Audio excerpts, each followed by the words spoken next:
is really not important. It is just a matter of the ta'arafu, appreciation. It is nice for you to point out to me that you come from this place or that place. That's nice. But what does that have to got something to do with it? Ain't got nothing to do with nothing. So you introduce your address, you introduce from where you come from, and after that, let's get on with the business of brotherhood. And don't bring that up no more. Our strength and our distinction cannot come back until we release ourselves from the jahiliyyah of names and culture. Don't worry about the rest of the Muslim world where you came from. You better worry about where you are right now. Because we can adopt some strength and we can make some changes where we are. But the Muslims where they are right now, they can't make no changes. They are entrenched and trapped.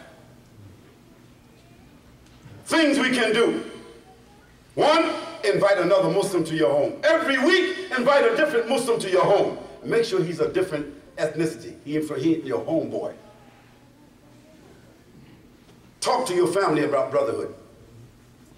Do not use a special language around other Muslims. Brothers, in this country, the major communication language is English, in case you forgot that. Therefore, when you arrive to this country, you need to start learning English if you don't know it.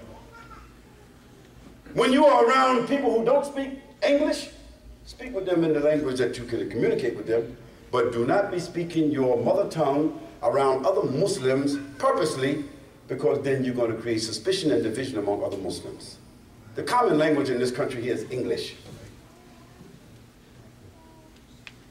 Do not impose or prefer your ethnic culture. Do not sit and gather with your ethnic group. Do not name or refer to masjids by nationalities. Express love and concern for all Muslims and tell your family to do the same. Do not call each other by nicknames. Do not invite people to an ideological group. Do not be inviting people to an ideological group, even if you believe that group is upon the haqq. It's still a group. Invite them to the haqq, but don't invite them to the group. Do you understand the difference? Invite them to the haqq, but do not invite them to the group. When people recognize the haqq, they will come towards it. And then the people will, that group will be upon the haqq, alhamdulillah. But we don't invite people to the leaders, we don't use the names of the leaders, and we don't use the names of the groups for a source of unity. Tolerate and respect all the groups. Even when you believe someone is a deviant, still you're respecting him. Respect him how? Don't mean you follow him, don't mean you promote his deviance, don't mean that you justify his deviance, but you are respecting him as a Muslim. And you're giving him the time, and you're giving him the nasiha to change, and you give him the time to change. Avoid special interest groups and names. Consider the marriage of your sons and daughters for those who are single outside of your culture. Consider someone outside of your culture to marry your son and your daughter. This is not Bangladesh. This is not Nigeria. This is not Algeria. This is not Pakistan. No, where people think they should marry only within their tribe or their culture. This is America. And we are Muslims here. Yes. Can you believe it? Some Muslims are saying, me, I'm Hanafi. I cannot marry my daughter to somebody who's Shafi'i. What kind of foolishness is that? Muslims acting like that. And now today, Muslims are saying, my family is Salafi. We ain't let our daughter marry no Sufi. What are you talking about? You better marry your daughter to somebody, she might get married to a kafir. No, we want Muslims to marry Muslims. And we want our daughters to be married as early as they can, even if we keep them in our house until they can get their own house. We want them to get married. We want them to go to high school married, if we need to. But we do not hold our sons and daughters back from marriage based on ethnicity and culture.